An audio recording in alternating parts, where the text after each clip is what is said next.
After I got sick and couldn't work, my sister offered to handle my finances. I trusted her. She said, "I'll pay the mortgage, don't worry." A year later, I got an eviction notice.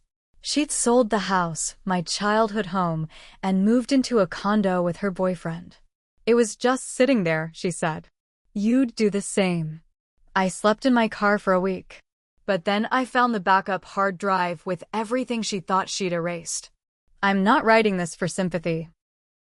I'm writing this because I want the truth out there. What happened to me is something I wouldn't wish on anyone. I trusted the one person I thought would never screw me over. I gave her full access to my life. And she sold it out from under me. Here's how it all went down. Back in 2022, I collapsed at work. I was working the night shift at the GM plant out in Wentzville, Missouri. One minute I was at my station. Next thing I remember, I was in a hospital bed with wires all over me. Doctors ran a ton of tests and finally said I had lupus. Autoimmune. Attacks your own organs. I'd been feeling off for a long time, aches, fatigue, joint pain, but I'd kept working. I couldn't afford not to. After the diagnosis, things went downhill fast. I couldn't stand long, I couldn't focus. My hands swelled. I had to stop working. The medical bills started stacking up, and disability pay was slow to process. That's when my sister, Cheryl, stepped in. She's older than me. 43 at the time, divorced once, dating some guy named Eric.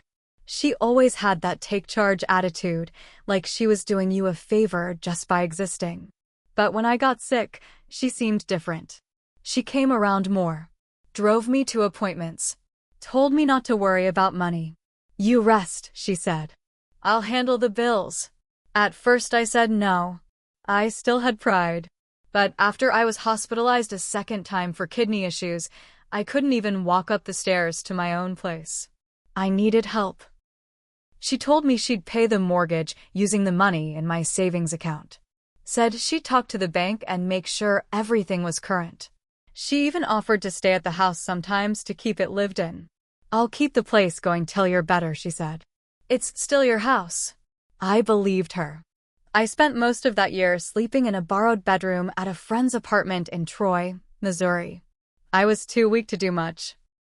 Every time I called Cheryl, she told me the house was fine, the bills were paid, and I shouldn't stress.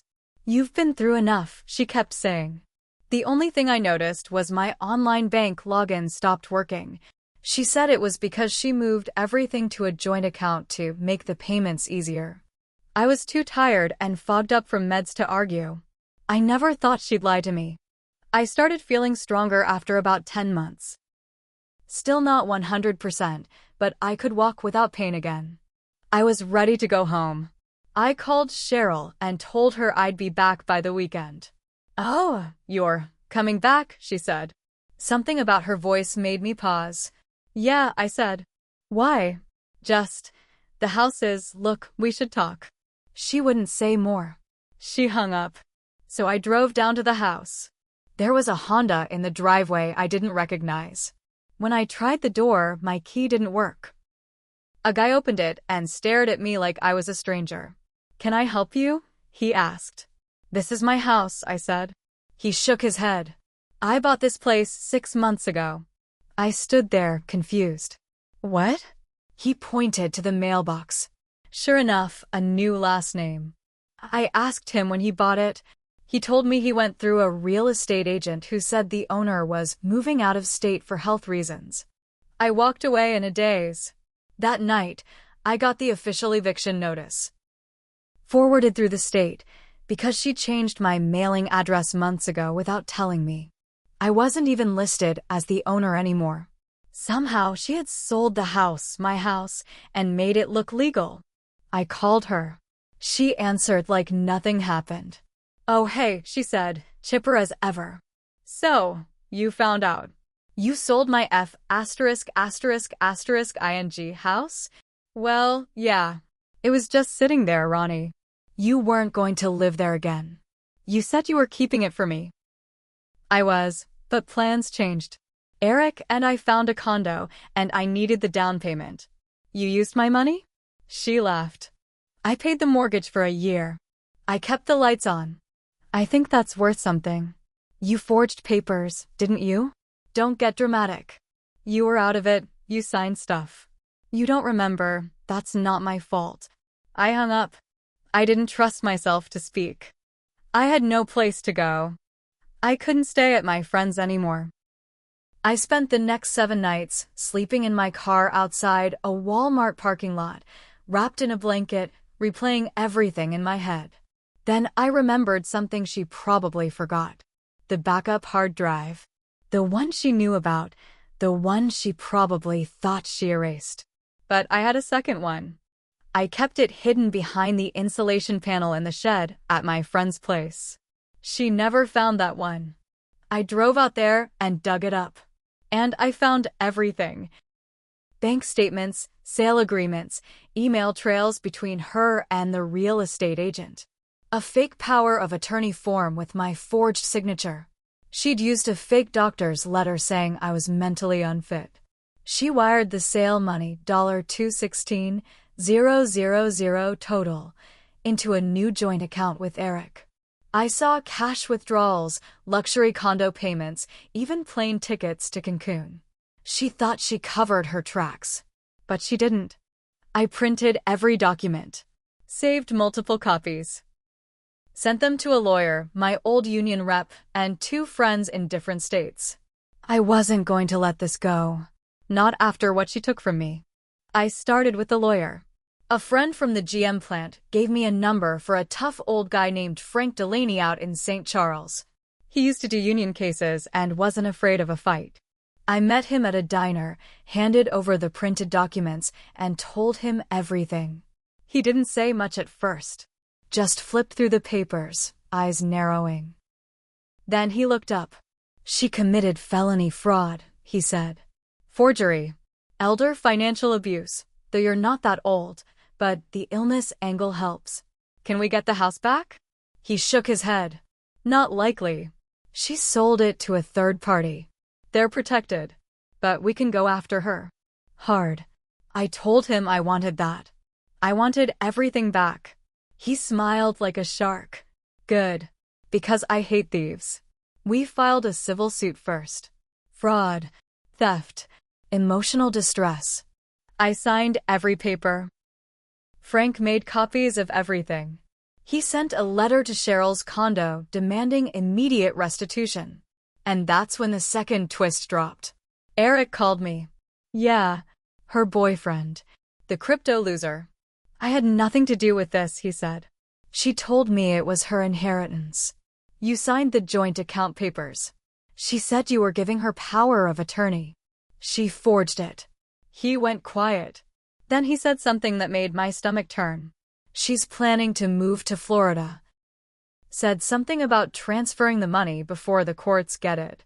I hung up and drove straight to Frank's office. We filed an emergency injunction to freeze the accounts. He moved fast, faster than I thought possible. Within 48 hours, a judge signed off on freezing all assets tied to her. Cheryl called me that night. What the hell did you do? She yelled. You ruined your own life, I said. You're just bitter. You weren't using the money, you stole everything from me. I was homeless while you were sipping cocktails. She started crying. Real tears this time. I didn't mean for it to go like this. I didn't say a word. Just let her sob. Then I hung up. She tried to countersue. Said I gave her permission. Said I was unstable and unfit. But she had no proof. Just the forged letter and a few altered emails. My doctor testified that I never signed anything under full sedation. The bank testified that the withdrawals were suspicious. And Eric? He flipped. Turned over text messages and emails where she admitted everything. I'll fix it, she'd written. He won't remember. He's out of it. Once the house sells, we're golden. Her whole story fell apart in court.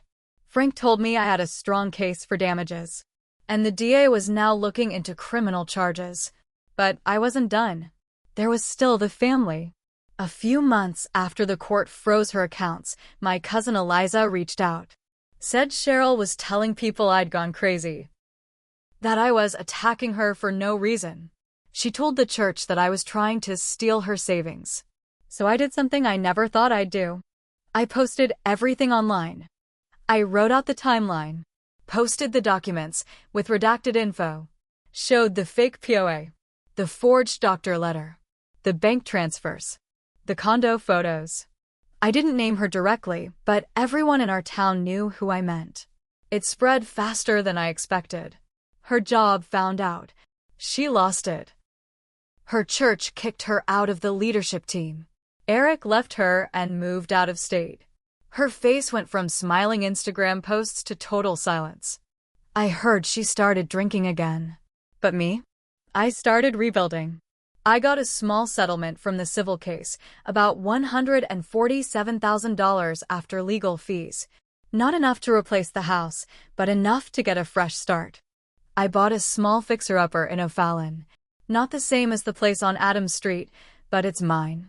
And the case isn't over. The DA's office is still working on criminal charges: forgery, fraud, and elder exploitation. She'll likely see time. I haven't seen her since the court date. I don't plan to. A month after things calmed down, I got a letter. No return address. No name. Just a note and a flash drive. The note was written in shaky handwriting. You think you know everything, but you don't. Look closer at what she was doing before you got sick. I nearly threw it out, thinking it was some prank. But I plugged in the flash drive anyway. It had 2 folders. One called recordings, the other emails. Inside were 6 audio files. Recorded phone calls. The first one was between Cheryl and a guy I didn't recognize. She was talking about me. About the house. About the bank accounts. I'm working on getting him declared unfit, she said. Once that's done, we can move forward. What about the timeline? Soon. He's weaker every month. He doesn't even check his balance anymore. The voice on the other end? Not Eric. It was a guy named Ray Hollowell. A lawyer. A family lawyer. One who handled our parents' wills years ago. And that's when I realized Cheryl had started planning this before I even collapsed. Before the hospital, before I gave her anything. She was manipulating things months in advance. She'd been watching me fade, and instead of helping, she plotted to take everything. The emails confirmed it. Messages from her to Ray, asking about guardianship rules, talking about forging doctor letters, just in case. She was grooming my decline, waiting for the right time to move in. I sat there, shaking. She hadn't just stolen from me while I was sick. She helped push me down. I brought everything to Frank. He was stunned. This is premeditated, he said. This makes it worse. A lot worse. The new evidence gave the DA even more ammunition. They reclassified her case. Now they were adding conspiracy, intent to defraud, and tampering with medical records. I asked how this would change things. She's not just facing jail, he said. She could be looking at years. I wasn't sure how I felt about that. Until I thought about the nights I'd spent in the car. The months I was too weak to fight back. The look on her face when I told her I wanted the house back, and she laughed. Then I felt it. Cold satisfaction. But that wasn't the end. Ray, the lawyer in the calls, was suddenly unavailable. His office shut down 2 weeks later. The bar was investigating him too. And then I got another letter. This time from someone else. A woman named Clara Mendez. She said she used to work for Ray. As a paralegal. She found the flash drive after he told her to wipe his files. She said she couldn't stomach what she saw. She also told me something I wasn't ready for. There were more names, she wrote. Your name wasn't the only one on their list. Apparently, Cheryl and Ray were helping other people pull the same scam. Sick relatives. Aging parents. People with disabilities. They had a whole system. And I was just one of them. Frank took this straight to the FBI. Said it was bigger than county court now. He told me not to talk to anyone, not even family, until they sorted it. I asked what would happen if they proved there was a network. If they build the case, Frank said, your sister won't just go to jail. She'll go away for a long time. It took a year for the case to make it to federal court. In that time, I kept my head down. I fixed up the house I'd bought in O'Fallon, tried to focus on rebuilding my life. But I couldn't let go of the anger. Not yet. I knew what Cheryl had done to me, but knowing she did the same to others, that made it worse. That made it war. The FBI had uncovered 3 more families like mine. Sick or dying relatives whose assets had been managed and stolen. Cheryl had introduced them all to Ray Hollowell, the shady lawyer. She helped fake letters, moved money around, and signed off on guardianships. She used her charm and fake concern like a weapon. They called it a financial abuse ring. She was the centerpiece. The trial lasted 5 weeks. I sat in the courtroom every single day. Cheryl came in wearing a gray suit. She looked smaller than I remembered. Tired. Hollow. No Eric beside her this time. No friends. No family. Just her and a public defender, because she couldn't afford a real lawyer anymore. She avoided looking at me, but I looked straight at her. They played the recordings from the flash drive, read the emails, laid out every dollar she took, every lie she told. And when the prosecutor said the victim was left homeless, sleeping in his car, I saw Cheryl wince. Good. They brought up the forged power of attorney, the faked doctor's letter, the email to Ray where she said, he's too out of it to notice. We can finish this by summer. That one hit the jury hard. When it was my turn to testify, I didn't yell. I didn't cry. I told them exactly what she did. I trusted her, I said. She said she'd take care of things. But what she really did was wait for me to fall apart, then took everything I had. The jury took 2 days. They found her guilty on all counts. Conspiracy, fraud, forgery, elder abuse, identity theft. When the judge read the sentence, I felt my heart pound in my chest. 15 years in federal prison. No parole for the first 10. Cheryl stood there shaking, her face pale. She turned to me once as they handcuffed her. I didn't nod. I didn't smile. I just looked at her. She mouthed something I'll never forget. I didn't think you'd fight back. And that was the most honest thing she ever said to me. After the sentencing, the FBI released some of the seized funds. I got back $76,000 more, just a piece of what she stole, but enough to finish fixing up the house. I used part of it to set up a small fund in my mom's name for people recovering from illness who can't work. Nothing big, but it helps. Cheryl went away. Eric vanished. Ray Hollowell lost his license and is facing charges of his own. And me? I'm still standing. I still drive past that condo she bought sometimes. It's empty now. For sale. Probably haunted by lies. My childhood home is gone, but the memories are mine. She didn't get those. In the end, Cheryl thought I was weak. She thought I'd roll over, disappear. But she forgot something important. I remember everything, and I keep backups.